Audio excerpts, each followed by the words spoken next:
네, 귀한 찬송 감사드립니다.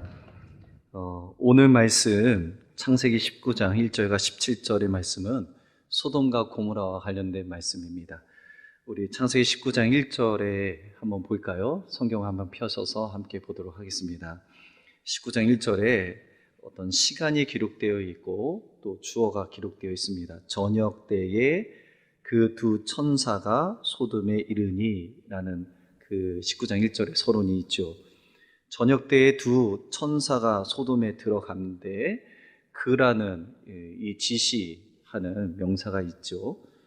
이 명사는 18장의 아브라함의 가정에 이미 방문했던 세 사람 중 두 사람을 뜻합니다. 그 두 천사가 라는 것이죠. 자, 18장의 내용을 우리는 시간의 연속 선상에서 좀 살펴볼 일이 있습니다. 창세기 한번 18장을 넘어가시겠습니까? 18장 1절과 2절의 말씀을 우리가 함께 보도록 하죠. 자, 18장 1절과 2절입니다. 다 같이 읽겠습니다. 시작. 여호와께서 마므레 상수리 나무들이 있는 곳에서 아브라함에게 나타나시니라. 날이 뜨거울 때에 그가 장막 문에 앉아 있다가 눈을 들어본즉 사람 셋이 맞은편에 서 있는지라. 그가 그들을 보자 곧 장막문에서 달려나가 영접하며 몸을 땅에 굽혀. 자, 지금 그 날이 뜨거울 때에 아마 날이 뜨거우니까 나무들 밑에 있겠죠.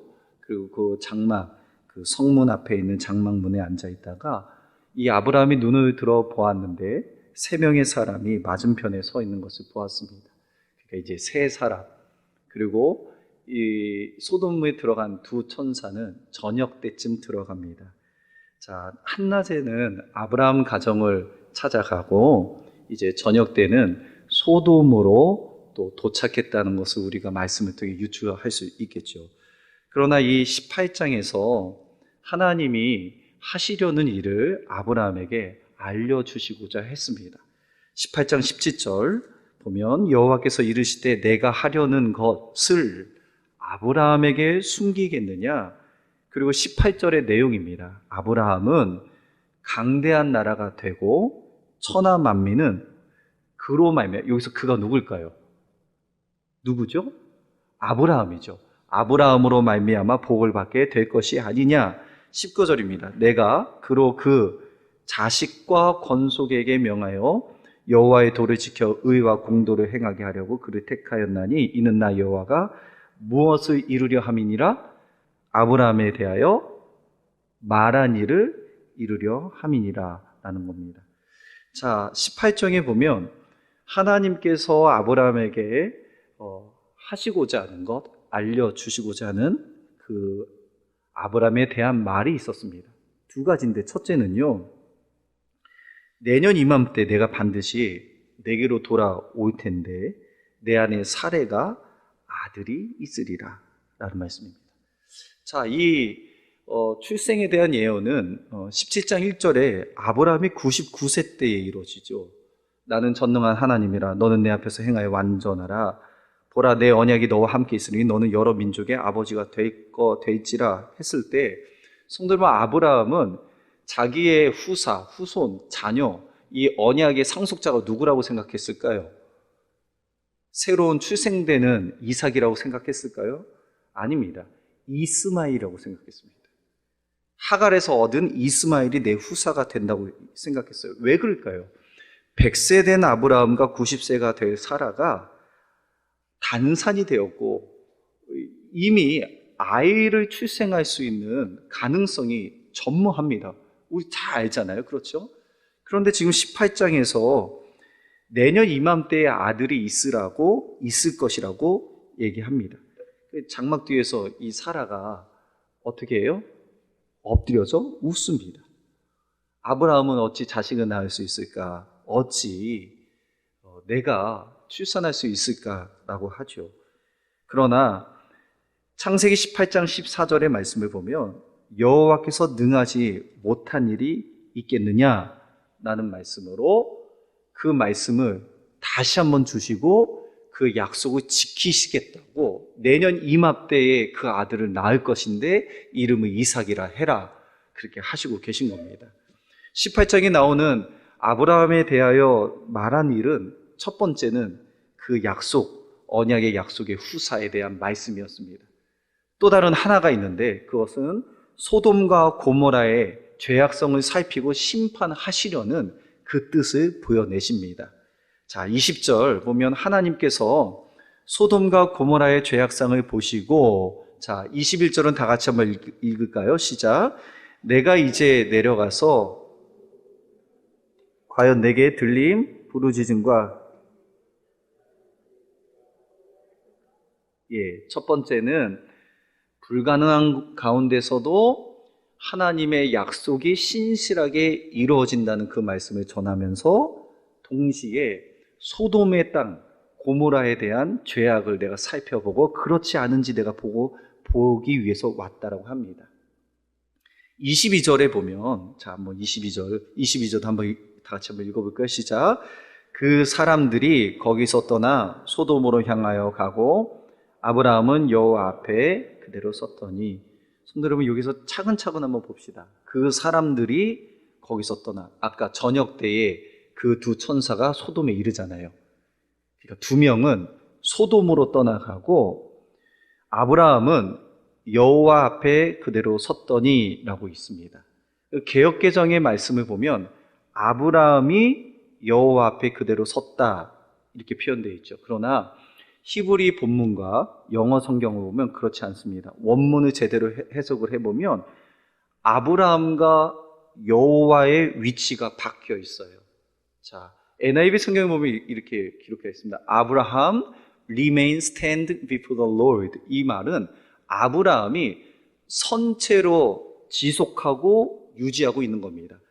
하나님 앞에서 아브라함이 서 있는 거예요. 자, 원문을 그대로 번역하면 이겁니다. 여호와께서 아브라함 앞에 그대로 서 계셨다. 아브라함이, 자, 지금부터 머리가 이게 잘 따라오셔야 돼요. 아브라함이 여호와 앞에 쓴 게 아니라 여호와께서 아브라함 앞에 서 계신 겁니다. 그러면 여호와께서 왜 소돔과 고모라에 가시지 않고 두 천사만 보내놓고 지금 왜 거기에 서 계실까? 아브라함 앞에 왜 서 계실까? 이어지는 내용을 보면 지금 소돔과 고모라의 심판의 말씀을 행하시기로 말씀하고 계시죠. 그러나 여호와는 이 아브라함에게 계속 뭔가 듣고자 기다리고 계십니다. 듣고 싶은 이야기가 있으신 것처럼, 어떤 남은 일이 있는 것처럼 그 아브라함 앞에서 계속 기다리고 계신 겁니다. 자, 어떤 배경 속에서요? 소돔과 고모라의 심판의 죄악성을 살펴본다 말씀하시면서 아브라함에게 딱 기다리고 계신 거예요. 자, 이 말씀을 깊게 들여다보면 어떤 뜻일까요? 여호와 하나님은 소돔과 고모라를 위해 중재할 기회, 기도할 수 있는 기회를 기다리고 계신 거예요.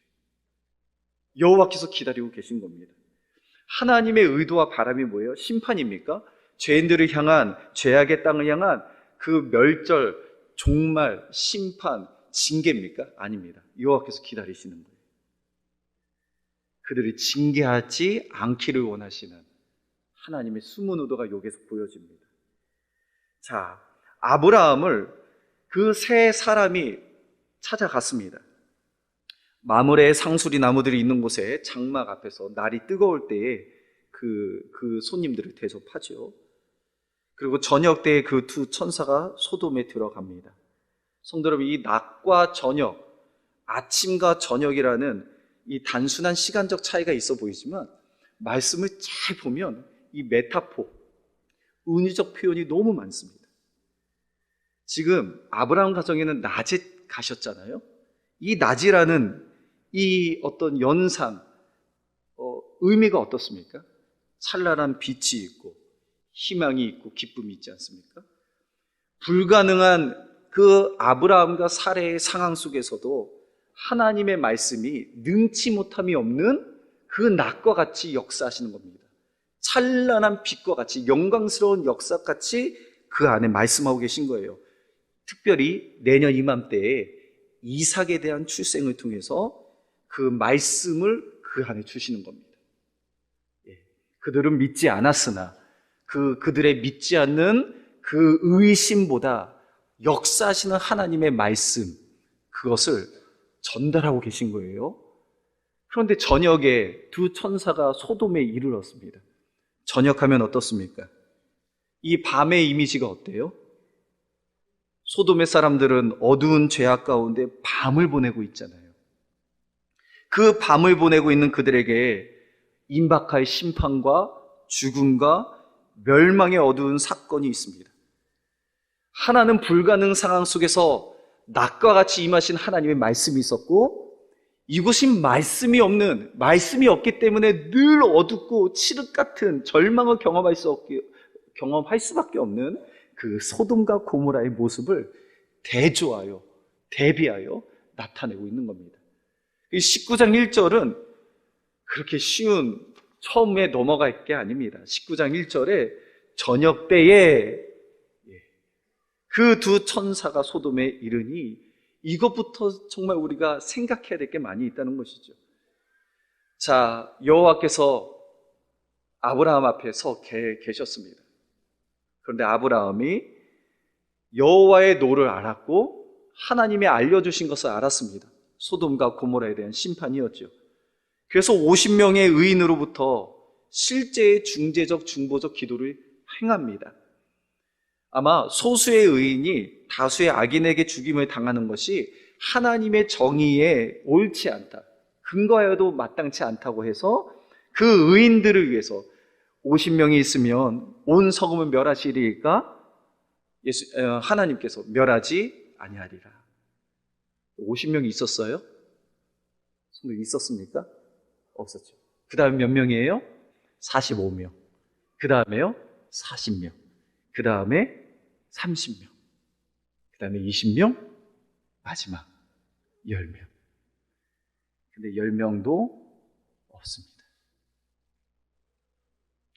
여호와께서 기다리시는 그 중재 역할을 아브라함이 감당하고 있지만 18장 33절의 마지막, 여호와께서 아브라함과 말씀을 마치시고 여호와께서는 가십니다. 아브라함도 자기 곳으로 다시 돌아가죠. 이 소돔의 땅은 의인 10명조차도 없습니다. 하나님의 공의와 정의가 없는 소돔과 고모라의 실상, 그들의 현실의 모습이 그대로 담겨져 있죠. 하나님이 그들을 구원해내려고 하시지만 정작 구원해낼 정말 의로움이 그 땅에 없는 겁니다. 사람도 없고. 그리고 19장 1절에 그 두 천사들이 어둠이 짙게 깔린 그 소돔, 죄악으로 심판이 임박할 성으로 들어갑니다. 그리고 그 둘은 그 안에 있는 아브라함의 조카 롯과 그 가족을 성에서 끌어내려고 구원해내려고 시도합니다. 창세기 19장 12절의 말씀입니다. 그 사람들이 롯에게 이르되 이외에 내게 속한 자가 또 있느냐? 내 사위나 자녀나 성중에 내가 속한 자들을 다 어떻게 해요? 성 밖으로 이끌어내라. 사랑하는 시민교회 우리 성도 여러분, 왜 이끌어내야 합니까? 성 밖으로 이끌어내야죠. 왜 그렇죠? 소돔이 곧 멸망하기 때문이죠. 소돔과 고모라가 곧 유황과 불로 비같이 내려서 멸망하기 때문입니다. 왜냐하면 여호와께서 그 두 천사들을 소돔을 멸하시기로 보내셨어요. 그 두 천사가 롯의 가족과 가정을 구원하려는 의도도 있었지만 13절의 말씀 보니까 여호와께서 이곳을 멸하시려고 우리를 보내셨나니 우리가 멸하리라 라고 하는 겁니다. 그 중에도 롯과 그의 가족들이 포함되어 있었던 것이죠. 그러나 베드로후서 2장 7절의 말씀 보면 고통당하는 의로운 롯이라고 베드로 사도가 기록하고 있습니다. 의로운 롯. 자, 무법한 자들의 음란한 행실로 말미암아 고통당하고 있는 롯, 의로운 롯이라고 기록하고 있어요.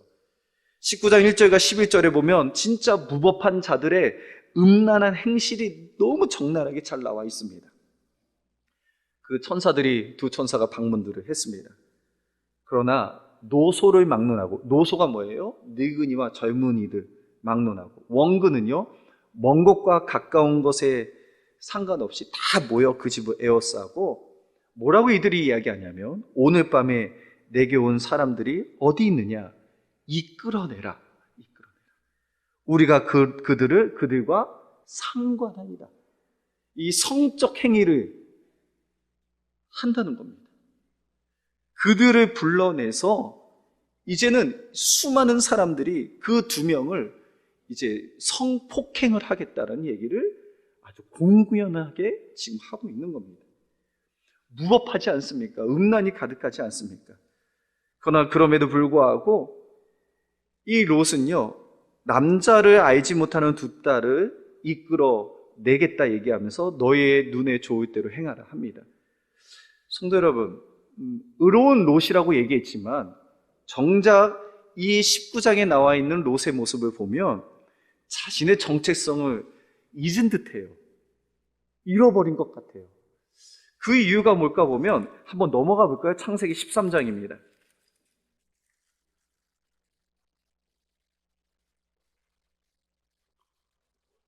창세기 13장에 아브라함과 롯이 이제 소유가 많아져서 동거할 수가 없게 되었죠. 그래서 목자들이 다투지 않기 위해서 이렇게 선택을 해야 되는 상황이었습니다. 아브라함은 내가 좌하면 나는 우하고 내가 우하면 나는 좌하리라. 9절에 그렇게 기록되어 있어요. 그런데 10절에 롯이 이렇게 선택합니다. 다 같이 읽어볼까요? 이에 롯이 눈을 들어 요단 지역을 바라본즉 소알까지 온 땅에 물이 넉넉하니 여호와께서 소돔과 고모라를 멸하시기 전이었으므로 여호와의 동산 같고 애굽 땅과 같았더라. 11절 그러므로 롯이 요단 온 지역을 택하고 동으로 옮기니 그들이 서로 떠난지라. 그리고 소돔까지 이르게 됩니다. 그러나 13절 다 같이 읽을까요? 시작. 소돔 사람은 여호와 앞에 악하며 큰 죄인이 있더라. 성도 여러분, 원래 아브라함과 롯은 유복민이었습니다. 나그네였다고요. 그러나 이 나그네가 한 도시에 정착해서 안전하게 안정을 누리고 살다 보니 그 문화에 동화가 된 겁니다. 그러니까 고통당하는 의로운 롯이긴 하지만 지금 그의 선택을 보면 자기 남자를 알지 못한 두 딸을 내어서 오히려 대체하려는 이 생각과 이 판단은 소돔으로부터 영향을 받은 것 같습니다. 그 땅으로부터 영향을 받았죠. 그러나 롯은 여호와의 말씀을 알고 따라갔던 아브라함의 조카였습니다. 하나님을 모르는 사람이 아니죠. 그러나 세상에 있다 보니 자꾸만 세상과 타협하고 이제는 안주하고 동화가 되어서 그것이 자기의 생각과 가치관을 주장하는 일이 벌어집니다. 그래서 그 소돔성에서 이 두 천사는 그 롯을 건져야만 했습니다. 왜냐하면 롯은 하나님의 택하신 백성이었기에. 그러나 이런 천사의 말을 듣고도 롯은 지체하고 롯의 사이들은 농담으로 여겨요. 19장 14절 하반절을 보면 그의 사위들은 농담으로 여겼더라. 지금 시급한 상황입니다. 그 두 천사가 갔다는 것은 곧 유황불로 멸망이 곧 왔다는 뜻 아닙니까? 그럼에도 불구하고 그들은 죄악으로 인해 멸망할 성에서 나올 생각을 하지 않아요. 지체만 하기도 합니다. 롯도 마찬가지입니다. 16절에 보니까 롯이 지체함에 지체할 정도로 영적으로 분별할 수 있는 상태가 아닌 것이죠. 혼미한 겁니다. 이게 온전치 못하는 겁니다. 그러나 천사들은 그렇게 지체하고 있는 롯에게 어떻게 합니까? 16절의 말씀입니다. 19장 16절 보니까 그러나 롯이 지체함에 그 다음에 한번 읽겠습니다. 시작. 그 사람들이 롯의 손과 그의 아내의 손과 두 딸의 손을 잡아 인도하여 성 밖에 두니 여호와께서 그에게 자비를 더하심이었더라. 여호와께서 그에게 자비를 더하심이었더라 라고 나와 있지만 이 원어에서 보면 복수입니다. 그가 아니고 그들에게 자비를 더하셨습니다. 먼저 중요한 것은 여호와께서 그들을 포기하지 않으셨습니다. 그래서 그들에게 자비를 더해서서 롯과 그의 아내 두 딸의 손을 잡고 소돔 성 밖으로 인도됨을 받습니다. 그리고 생명을 얻게 됩니다. 성 밖으로 이끌어집니다. 그리고 피할 성으로, 산으로 생명을 보존하고 멸망함을 면하기 위해서 이끌림을 받고 갑니다. 멸망한 성에서 나오는 것이죠. 곧 유황과 불이 비와같이 내리는 그 멸망의 죽음의 그 땅에서, 소돔에서 벗어나게 되는 겁니다. 성도 여러분, 이것은요, 롯의 이야기뿐만 아니라 우리의 인생의 문제에도 먼저 적용이 되었습니다. 베드로전서 2장 9절 말씀 보면요, 그러나 너희는 택하신 족속이요 왕 같은 제사장들이요 거룩한 나라요 그의 소유가 된 백성이니. 자, 우리는 택하신 족속입니다. 믿으십니까? 왕 같은 무엇이에요? 제사장들입니다. 거룩한 나라입니다. 하나님의 소유가 된 백성입니다. 그러나 이 이전에 이는 너희를 어디에서요? 어두운 데서 불러내어 그의 기이한 빛에 들어가게 하신 이의 아름다운 덕을 선포하게 하셨습니다. 자, 소돔과 고모라 같은 저녁 때의 죄악의 저녁과 같은 밤을 보내고 있는 우리들을 하나님의 약속의 말씀으로 불렀는데요, 인생의 생명을 누릴 수 있는 찬란한 빛의 낯을 주셨다는 거예요. 우리는 늘 부족합니다. 불가능하다 얘기하지만 그럼에도 불구하고 하나님의 말씀이 신실하시고 크시기 때문에 그 아브라함의 가정의 낫에 들어가셔서 그들의 믿음, 의심을 믿음으로 바꾸시는 하나님의 말씀이 있었던 것처럼 저녁이 되는 소돔과 고모라에서 우리를 그 어두운 데서 불러내어 그의 영광스러운 빛으로 들어가게 하신, 어떤 의미입니까? 전에는 우리는 백성이 아니었죠. 이제는 하나님의 백성이 확실합니다. 긍휼을 얻지 못하였죠. 그러나 이제는 긍휼을 얻은 자가 되었어요. 왜요? 여호와의 자비하심이 더해 주심으로 말미암아 소돔에서 구원을 받은 겁니다. 그 죄악의 땅에서 그 무법한 자들의 행실, 때로는 음란하게 그지없는 그곳에서 우리를 이끌어낸 겁니다. 이것은 주님께서 하신 일이죠. 주님께서 이 어두운 땅에서 오셔서 우리를 죄와 사망으로부터 벗어나게 하셨습니다. 그러나 오늘 그 여호와가 기다리시고 18장에서요. 그러나 파송받은 이 두 천사의 역할이 우리의 역할입니다. 이 두 천사의 사역이 우리가 감당해야 될 사역이라는 것이죠. 왜냐하면 이 죄악의 세상에 우리는 파송받아 나가는 하나님의 일꾼들이기 때문입니다. 죄악에 빠져 허우적대면서도 곧 멸망할 것 같은 그 미련한 것을 끝까지 붙잡고 살아가는 사람들을 건져내는 것이 우리의 거룩한 사명이라는 겁니다. 죄와 사망의 깊은 밤에 빠진 그 저녁을 보내고 또 칠흑 같은 밤을 준비하고 있는 그 형제와 이웃들을 향해서, 내 직장 동료들을 향해서, 그 안에는요 의식이 있어도 병들었고 죄가 죄인지도 모르고 소돔과 고모라의 그것이 당연한 줄 알고 말씀이 없고 정말 그들의 마음대로 행하는 그들의 손을 잡아 이끌고 와야 됩니다. 죄인들은 늘 머뭇거리죠. 지체합니다. 빠르게 행동하거나 결단하지 못합니다. 당연하죠. 말씀을 듣지를 못하기 때문에. 그런데 그 진리의 말씀을, 복음적 말씀, 이 복음의 능력의 말씀을 들었음에도 불구하고 어때요? 농담으로 여기고 흉을 보듯이 그 빈정거리고 조수 섞인 웃음을 합니다. 우리에게 그렇게 할 때가 있죠. 그러나 우리가 확실하게 오늘 말씀을 통해 깨달을 수 있는 것은 우리는 이런 세상에 보냄을 받은 두 천사와 같습니다. 우리는 저녁 때의 그 소돔에 들어가는 그 두 천사와 같습니다. 기이한 빛에 들어가시게 하신 아름다운 덕을 선포하는 자가 확실합니다. 그러기에 몇 가지 우리가 구체적인 적용점이 있습니다. 첫째는요, 미루지 마십시오. 미루지 말고 소돔에 들어가야 합니다. 성도 여러분, 소돔에 들어가야 돼요. 늦은 선택이 내일 동틀 때의 아침이 없을 수 있습니다. 내일 하자고 미루다 영영 못하고 끝날 수도 있기 때문이죠. 오늘이 멸망의 날일 수가 있습니다. 두 번째는 외쳐야 합니다. 외쳐야 합니다.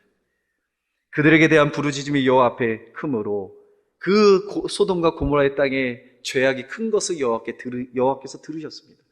그리고 그 두 천사를 보내서 이곳이 멸하게 될 것이다. 어떤 뜻입니까?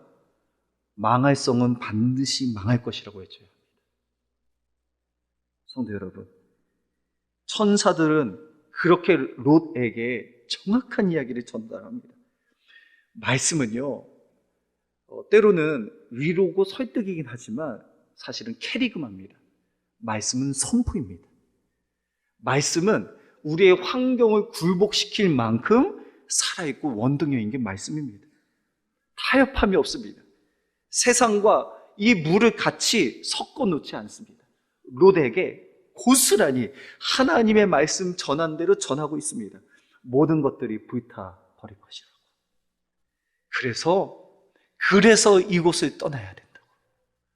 빨리 벗어나야 한다고. 성도 여러분, 우리들도 그렇습니다. 그들의 인생을 보면 벼랑 끝에 서 있는 것 같지 않습니까? 그들의 삶에 지금 우리가 알고 있는 그들의 인생이 정말 열심히 살지만 결국은 그 끝자락은 죽음과 사망과 형벌밖에 없지 않습니까? 말씀이 그렇게 기록하고 있잖아요. 그래서 우리는 전해야 되는 것이죠. 빨리 나와라. 빨리 거기에서 벗어나야 한다.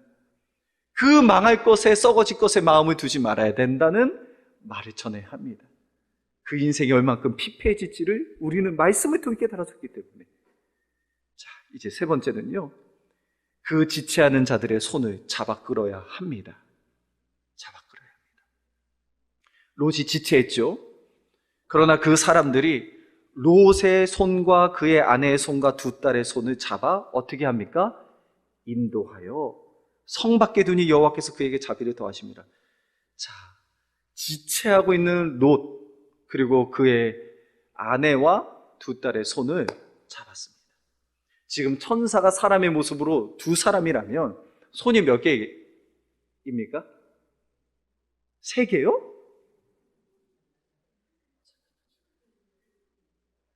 그런 생각은 제가 못 해봤습니다. 성경을 해석할 때요. 세 개요? 정상적으로 온전한 모습이라면 네 개죠. 그런데 보십시오. 천사들이 롯과 아내와 두 딸의 손을 잡고 옵니다. 어떤 의미냐면 자기가 할 수 있는 최선으로 다 데려가야 돼요. 천사들의 손이 하나, 둘, 셋, 네 개였잖아요. 롯과 아내와 그리고 두 딸들을 다 잡고 인도하여 끌어내는 겁니다. 그 지체하는 지체들의 손을 잡아 끌어오는 것이죠. 왜 그럴까요? 소돔과 고모라가 유황과 불의 구덩이가 곧 될 거니까.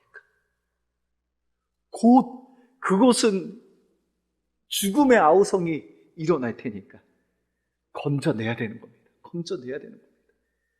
근데 여기에 중요한 더 한 가지가 있습니다. 12절의 말씀 하반절에 보니까 다 성 밖으로 이끌어내라. 성도 여러분, 어떤 교훈이 있어요? 하나님의 마음이 고스란히 담겨져 있습니다. 내게 속한 자나 사위나 자녀나 성중에 내게 속한 자들이라 하지만 다 성 밖으로 이끌어내기를 원하시는 하나님의 구원의 열정이 여기 안에 다 있습니다. 어떻게 원하신 거예요? 소돔에 있는 사람들, 그 죄악된 사람들이 다 그 성 밖으로 나와 생명이 보존되고 멸망을 면하기를 원하시는 하나님의 마음이 여기 그대로 담겨져 있습니다. 다 성 밖으로 이끌어내라.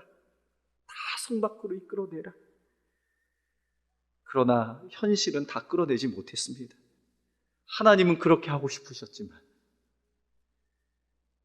그렇기 때문에 롯에게 그렇게 말씀하고 계신 겁니다.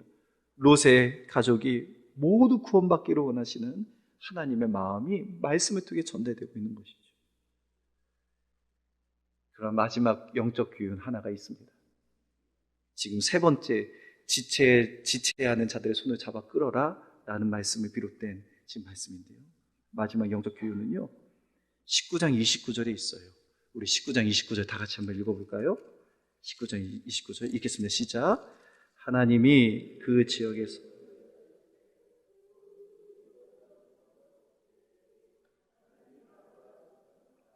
롯을 그 엎으시는 중에서, 성도들 이 말씀을 정말 깨닫기를 원하는데요. 롯이 거주하는 성을 엎으실 때에 하나님이 누구를 기억하셨다고요? 생각하셨다고요? 아브라함이요. 어떤 의미인지 아세요? 롯의 구원보다 여호와께서 기다리시면서 특별히 아브라함에게 말씀을 주셨어요. 근데 아브라함과 사라조차도 이스마엘이 후사인 줄 알고 그 말씀을 믿지 않았어요. 하나님이 생명을 주시겠다고 약속했고 그 자손으로부터 강대한 나라가 되고 복이 될 거라고 생각했다는 거죠. 근데 지금 그 아브라함이 그 마음을 가지고 기도했어요. 생명과 같이, 빛과 같이, 소금과 같이 기도했어요. 그런데 중요한 것은 이 롯을 건져내신 것은 아브라함의 유익이라는 거예요. 아브라함을 생각하사. 자, 어떤 적용이 됩니까? 우리가 형제를 구원하는 일은 아브라함을 생각하신 거예요. 내가 복의 근원인 것을 확증하기를 원하시는 거예요. 내가 비치고, 내가 낫치고, 내가 찬란한 하나님의 생명을 가진 자를 하나님이 확증해 주시면서 내가 복의 근원이요 통로가 되어 이 롯의 구원을 일으켜 주시는 거예요.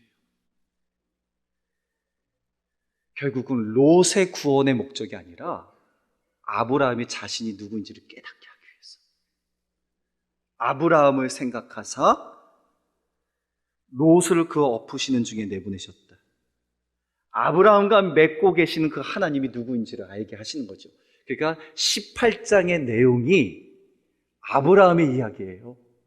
그런데 이 아브라함이 하나님이 복의 근원으로 삼으셨고 강대한 나라가 되게 하셨고 그 어두운 데서 불러내셔서 그들의 의심에서 믿음에 확고한 그 말씀을 주셨던 것처럼 이 아브라함이 깨닫지도 못했고 생각하지도 못했던 것을 아브라함을 생각나게 하시고 생각하사 그 롯을 구원해 내셨다는 겁니다. 성도 여러분, 우리 시민교회를 생각하사 성도 여러분의 이 복의 근원되는 축복과 생명과 찬란한 빛을 생각하사 이것이 중요합니다. 여호와 앞에 섰을 때에 의인 10명까지 기도하는 그 중재의 기도를 생각하사 그 기도 때문에 그러니까 기도할 수 있는 그게 축복이라니까요.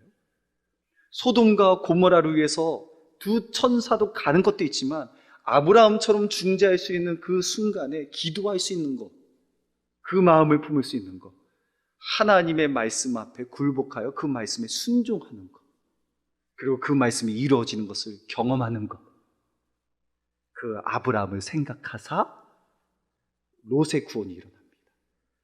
아브라함도 살고 생명으로 살고 롯도 생명으로 인도됨을 받아 살고. 사랑하는 성도 여러분, 하나님은 우리 모두를 살리시기를 원하십니다. 맞죠? 그래서 우리를 먼저 그 어두운 데서 불러내요 그의 기이한 빛을 알게 하시고 아름다운 덕을 선포케 하셨잖아요. 그래서 우리 마음이 그 복음 때문에 아름다워져야 돼요. 덕이 있어야 합니다. 중재의 기도가 있어야 되고 중재의 기도를 통해서 하나님의 말씀을 깨달음이 필요하고. 그럼 우리의 환경이 어때요? 웃을 수 있어요. 어떻게 살아가? 어떻게 내가 이미 다 늙었는데 출산할 수 있겠습니까? 자녀를 낳을 수 있겠습니까? 그러나 하나님의 구원의 이 말씀은 창세전부터 지금까지 쉬지 않고 계십니다. 지금도 일하고 계시고 우리를 두 천사와 같이 파송하여 저녁 때에 그 소돔에 보내십니다. 그들을 구원해 내라고. 들어가 외치고 지체하고 있는 자들의 손을 잡고 생명으로 이끌어 내라고. 아브라함과 두 천사와 같은 생명의 사역에 우리 사랑하는 심의교회 성도님들을 한 사람 한 사람 불러주셨고 인도해 가고 계십니다. 성도 여러분, 이제 제가 조심스럽지만 우리 지난 주간에 나라의 큰 애도의 이유가 있었습니다. 이태원에서 수많은 젊은이들이 생명을 다 이렇게 이제 죽임을 당하는 그런 참사가 일어났습니다. 그들의 손을 잡으려는 그 구급대원들, 또 경찰관들의 이야기를 들으면서 너무 구구절절하게 그 인터뷰를 제가 뉴스를 통해서 본 것 같아요. 살려내려고 하는데 겹겹이 쌓여 있어서 이걸 할 수가 없는 그 애절한 마음이 그들에게 있었습니다. 성도 여러분, 우리에게도 그런 마음이 있어야 되지 않을까. 조심스럽지만 그날은 할로윈 축제였습니다. 귀신을 숭배하고 귀신의 분장을 하고 있는, 거기에 10만 명, 13만 명이라는 그 젊은 우리 청년들, 젊은이들이 그곳을 방문하게 되었죠. 그들의 손을 잡고 이끌어내 줄 사람이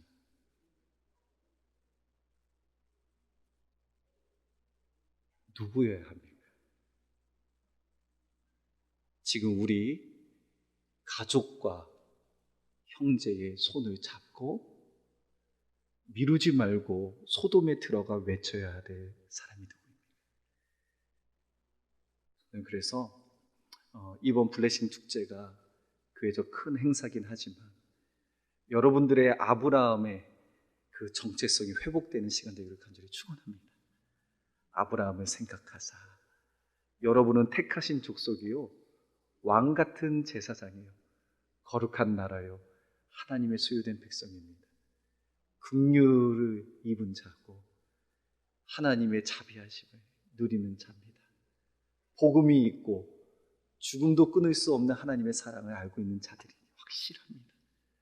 우리는 교회로 부름을 받았지만 또한 세상으로 부름받아 나가는 세상의 낫과 같은 빛, 그 다음에 맛을 정말 잘 내는 소금과 같고, 우리는 그들을 품어 안을 수 있는 사랑입니다. 우리가 전하지 않으면 그것은 아브라함이 여호와 앞에 섰을 때에 회피하여 도망하는 삶밖에 없습니다. 성도 여러분, 그 구원의 말씀이 지금도 살아 역동하는 줄을 믿습니다. 하나님의 구원하고자 하시는 그 열정이 독생자들을 보내신 만큼, 그러나 그에 사그러들지 않고 지금도 그 소돔 땅에 있는 그 사람들을 향한 줄을 믿습니다. 그렇다면 우리가 그 두 천사와 같이 멸망이 아니라 멸망 중에서도 생명이 보존되고 살려내는 생명의 메시지를 가지고 들어가서 그들의 손을 잡고 이끌어 그들이 새 생명을 얻고 이제는 밤의 인생이 아니고 낮의 인생 되기를 간절히 축복하고, 그 현장에 우리 성도님들이 한 사람 한 사람 그 두 천사의 역할을 감당하기를 간절히 축복합니다. 축원합니다. 손을 끝까지 잡으십시오. 그래서 태신자들 끝까지 가서 잡아서 주님의 생명으로 이끌어내는 우리 모두가 되었으면 좋겠습니다. 우리 말씀을 생각하면서 우리 기도했으면 좋겠습니다.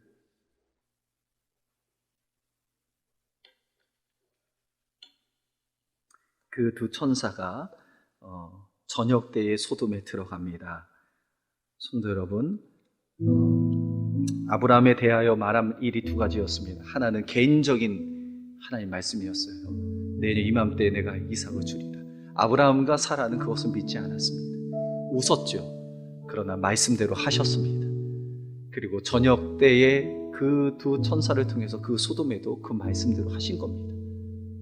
그리고 그들을 인도해내는데 이 두 천사는 미루지 않았습니다. 소돔에 들어가 하나님의 말씀을 말씀대로 전했고, 불편하지만 그 말씀을 말씀대로 전했고, 그들의 손을 끝까지 붙잡고 성 바깥으로 인도해냅니다. 그 안에는 하나님의 마음이 담겨져 있습니다. 다 성 밖으로 나왔으면 좋겠다. 다 구원과 생명의 낯으로 나왔으면 좋겠다. 그리고 그 안에는 또 영적인 교훈이 큰 게 있었습니다. 아브라함을 생각하사. 결국 복은 나에게 있었습니다.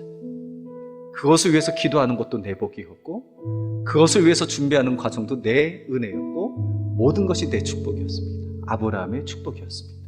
아브라함이 복을 경험하는 근거가 되었습니다. 자기 복의 통로가 되는 것을 알게 되었습니다. 이제는 의심하지 않습니다. 자기가 더욱더 믿음의 사람으로, 말씀의 사람으로 낮에 또 이 생명의 모습을 가지고 아마 살았을 겁니다. 주여, 내가 아브라함인 것을 하나님 말씀을 통해 깨달았사오니 이제는 그 지체들을 향해 두 천사같이 다가가게 하옵소서, 또 인도해내게 하옵소서, 미루지 않게 하옵소서, 외치게 하옵소서. 오늘 주신 말씀 가지고 결단하여 기도하겠습니다. 기도합니다. 하나님 아버지 감사합니다. 저녁 때에 두 천사가 소돔에 들어갑니다. 아무도 그들을 알지 못했습니다.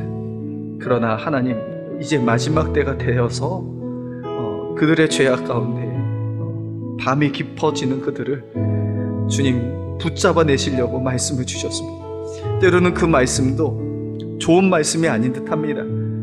망할 것이라고, 멸하게 될 것이라고. 그래서 그들은 농담으로 여기며 자기의 삶을 더 근간으로 삼고 반박하듯 조소를 섞인 웃음을 내었습니다. 그러나 하나님, 그 와중에도 하나님은 그들을 다 성 밖으로 이끌어내기를 원하셨습니다. 그래서 이 두 천사는 소돔에 들어갔고 외쳤습니다. 그리고 지체하는 자들의 손을 잡아 끌어냈습니다. 하나님, 이것이 롯을 위한 것이 아니라 아브라함이 복의 근원이었고 아브라함과 맺으신 언약을 확증시키시는 일들이었습니다. 불가는 곳에서 말씀으로 생명을 이루어가기를 원하시는 하나님의 뜻이었습니다. 밤이 아니라 낮과 같은 구원의 때를 이루어가기를 원하시는 하나님의 마음이셨습니다. 하나님, 우리가 생명입니다. 우리가 생명의 통로입니다. 하나님, 우리가 빛의 통로입니다. 주여, 우리를 사용하여 주옵소서. 하나님, 우리를 파송하여 주옵소서. 하나님, 그곳에 나가 하나님 멸망 중에 있는 소돔에 있는 수많은 의로운 자들, 택한 백성들 이끌어낼 수 있도록 주님, 우리를 사용하여 주옵소서. 하나님, 저녁 때에 그 두 천사가 소돔에 갔습니다. 소돔에 들어가는 것부터 멸망의 시작인데, 그 말씀이 들려질 때에 이들에게는 참 불편했을 것 같습니다. 그러나 그 말씀이 진리이기에 그 말씀 속에 정말 살아야 된다, 생명의 구원의 말씀 또한 있었습니다. 그래서 지체하는 자들의 손을 잡아 이끌어내는 그 천사들의 모습이 보였습니다. 또 그 모습 안에는 다 성 밖으로 이끌어내기를 원하시는 하나님의 마음을 깨달아 합니다. 하나님, 이 세상에 믿는 무리가 많아지는 것 하나님 마음이십니다. 이들이 구원받고 돌아오는 것. 그러나 이 모든 것에 아브라함을 생각하셨다 하시며 아브라함과 맺으신 언약을 확증하기를 원하셨고, 불가능한 곳에서 아브라함을 말씀을 통해 생명을 이루어갈 너라고 말씀하시고, 밤이 아니라 낮과 같은 구원의 때로 이루어가기를 원하시는 아브라함의 인생을 통한 하나님의 말씀이었습니다. 하나님, 이 말씀이 전도하라는 말씀이 아니라 나를 살리는 말씀인 것 같습니다. 내가 아브라함이라고 어두운 데서 불림을 받은 그의 귀한 빛을 알고 있고 아름다운 덕을 알고 있는 사람이라고 말씀하시는 것 같습니다. 하나님, 나에게 생명이라 말씀해 주시는 것 같고 우리에게 빛이라 말씀해 주시는 것 같습니다. 이제는 그 마음을 가지고 중보자의 역할, 기도하는 역할 잘 감당해내는 우리 시민교회 되게 하여 주시옵소서. 하나님, 블레싱 축제입니다. 정말 혼인잔치와 같이 생명이 구원받고 또 가족이 구원받는 소돔에 있는 모든 사람들이 주께 돌아와 진정한 안식과 평안과 쉼을 누릴 수 있도록 주님 은혜를 베풀어 주옵소서. 그 안에 우리의 가족이 포함되기를 원합니다. 주여, 구원의 때를 속히 이루어 주옵소서.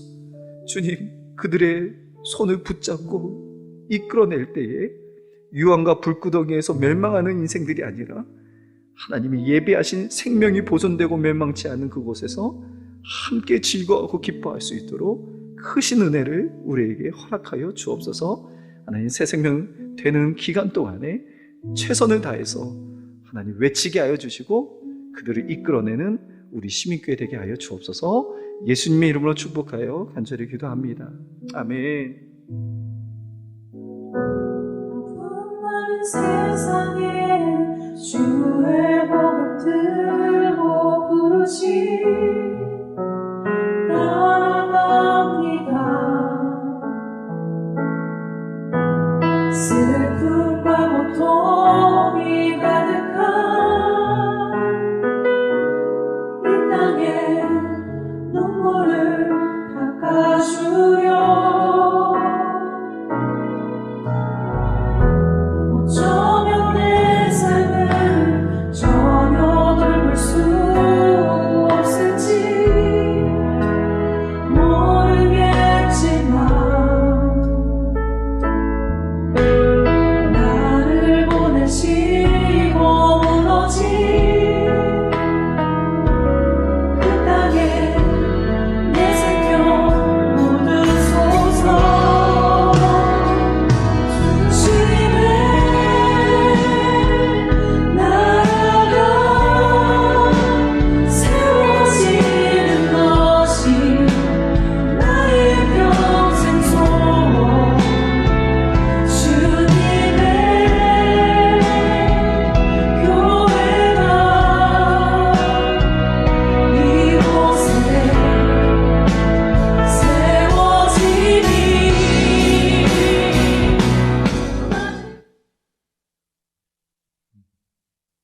요즘에 우리 주변에 왜 이렇게 안타까운 일들이 많은지 잘 모르겠습니다. 아까 설교 중에도 이야기하셨듯이 이태원에서도 사고가 있었죠. 그리고 얼마 전에는 봉화에서 광산에 매몰되는 사고가 일어났었습니다. 저는 이 모든 일이 하나님이 우리 그리스도인들에게 말씀하시고자 하는 것이 있으시다고 생각이 들었습니다. 광산에 매몰되어 있을 때 한 줄기 빛을 간절히 바랬다고 이야기하시더라고요. 우리는 하나님의 빛을 가슴에 품은 자들입니다. 우리는 하나님의 사랑을 중심에 품은 자들입니다. 하나님께서 우리에게 말씀하시는 영혼들에게 그 사랑을, 그 빛을 함께 전해주셨으면 좋겠습니다. 우리 그 사랑을 전하는 블레싱 새생명 축제 가운데 하나님이 우리에게 주신 공동체의 고백을 우리의 입술을 열어서 함께 드리도록 하겠습니다. 함께 우리의 입술을 열어서 읽으면서 공동체의 고백을 드리겠습니다. 함께 고백하겠습니다. 우리는 세상을 밝히는 빛입니다. 우리는 세상의 맛을 내는 소금입니다. 우리는 영혼을 살리는 사람입니다. 우리는 사랑입니다. 한 영혼을 살립시다. 한 영혼을 전도합시다. 세상을 밝히고 세상의 맛을 내는 사랑입니다. 우리의 고백을 마음에 새기고 하나님께서 주시는 사랑을 전하셨으면 좋겠습니다. 지난주에 186분의 성도님들께서 385분의 영혼을 품어주셨습니다. 오늘 한 주간 기도하시는 가운데 하나님이 주신 영혼들을 다시 한번 품는 시간을 가지도록 하겠습니다. 그 영혼들의 성함을 모르신다고요? 괜찮습니다. 옆집 가게 아저씨, 지나가다가 만났던 아주머니, 자주 가는 미용실의 사장님, 이렇게 적어주셔도 괜찮아요.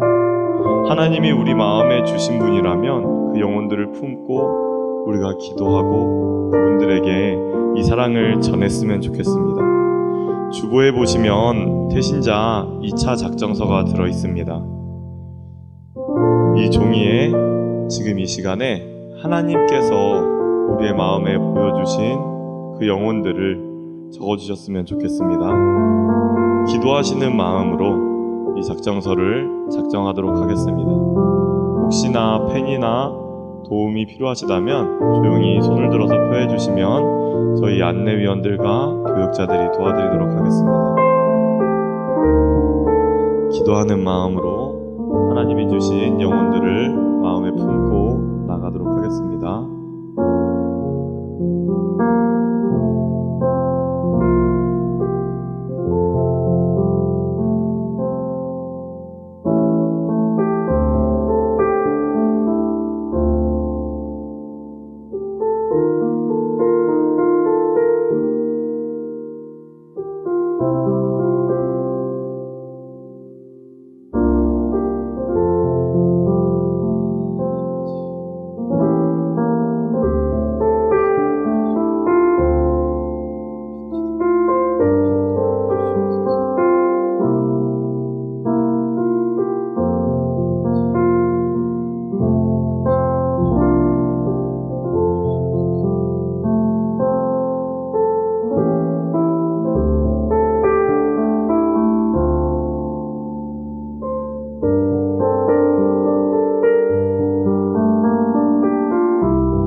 우리에게 맡겨주신 영혼들을 기억하시면서 기도하는 마음으로 작정해 주시면 감사하겠습니다.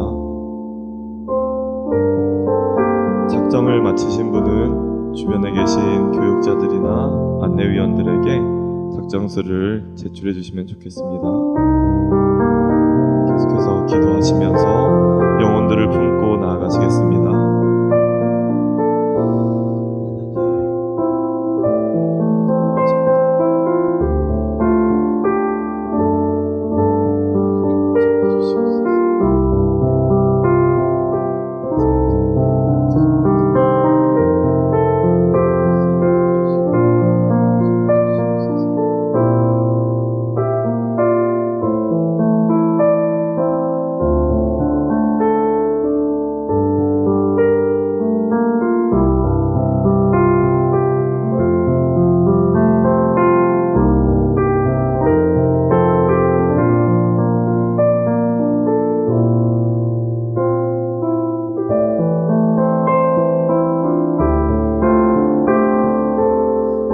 작정하신 분들은 하나님이 우리에게 주신 영혼들을 기억하시면서 기도해 주시면 좋겠습니다.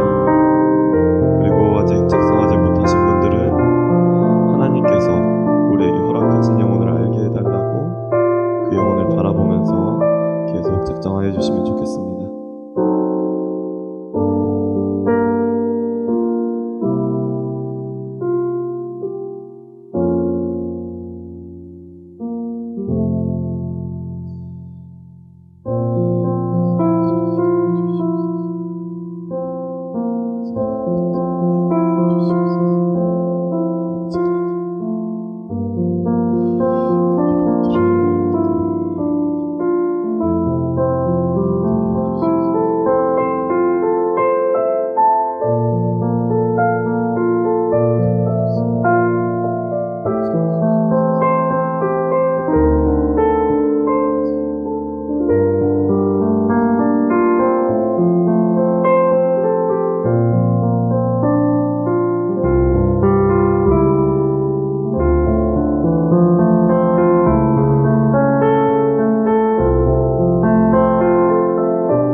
붙어 있습니다. 이 영혼들을 아름답게 열매 맺을 수 있도록 계속 기도해 주시면 좋겠습니다. 교회에 오고 가시면서 이 나무를 보실 때마다 계속 그 영혼들을 위해서 기도해 주셨으면 좋겠습니다. 우리가 이 영혼들을 위해 기도할 때마다 그 영혼들이 하나님께 나오는 것입니다. 그리고 주중에 하나님께서 마음에 주시는 분이 계시다면 오셔서 나무 옆에 있는 테이블에 태신자 작정서를 작성해 주시고 영혼들의 이름을 적어서 나무에 매달아 주시면 됩니다.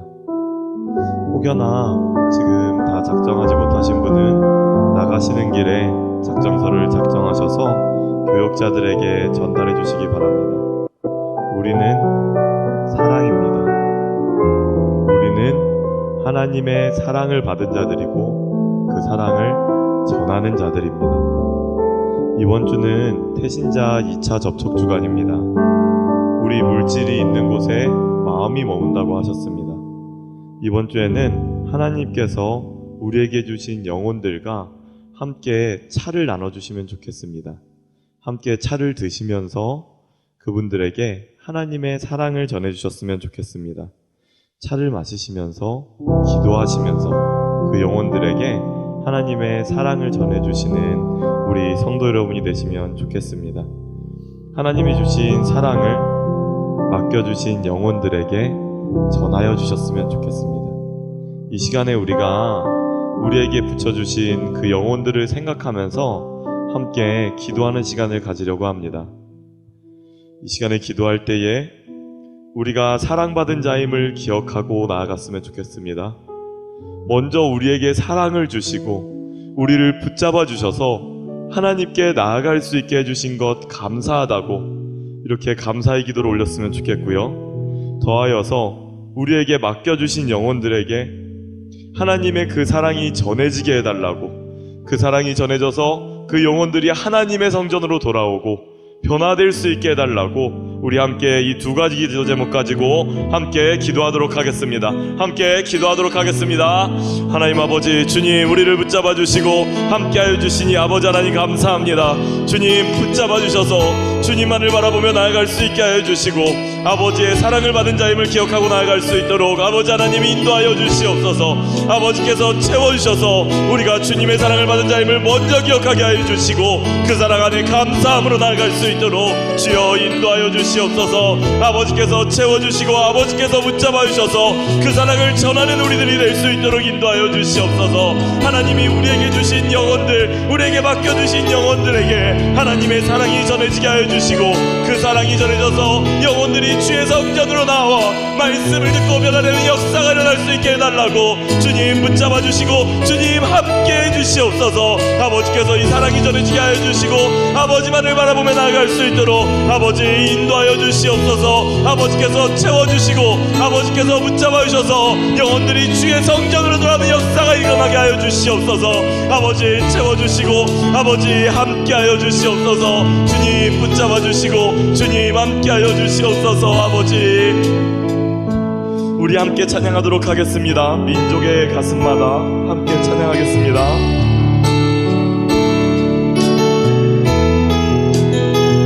우리 주님을 붙들고 함께 찬양하겠습니다. 민족의 가슴마다 민족의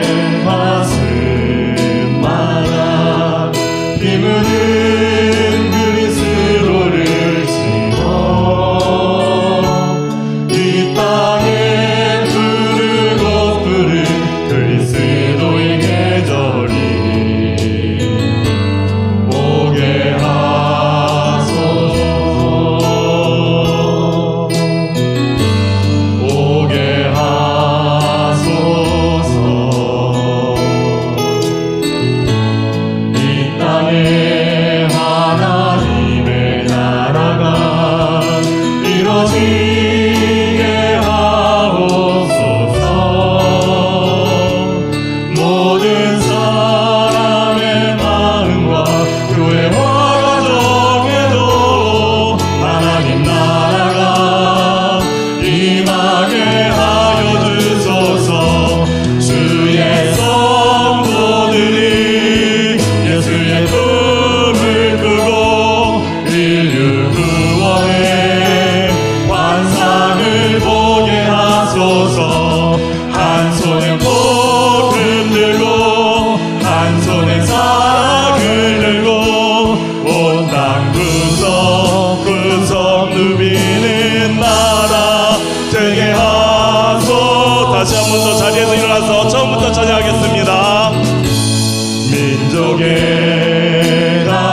한송의 사랑을 들고 온 땅 구석구석 누비는 따라 세계 하소. 마지막으로 한 번 더 마음을 다해 찬양하겠습니다. 주의 성도들을 예수의 꿈을 두고 이루 구원의 환상을 보게 하소서. 한 손에 복음 들고 한 손에 사랑을 들고 온 땅 구석구석 누비는 따라 되게 하소서.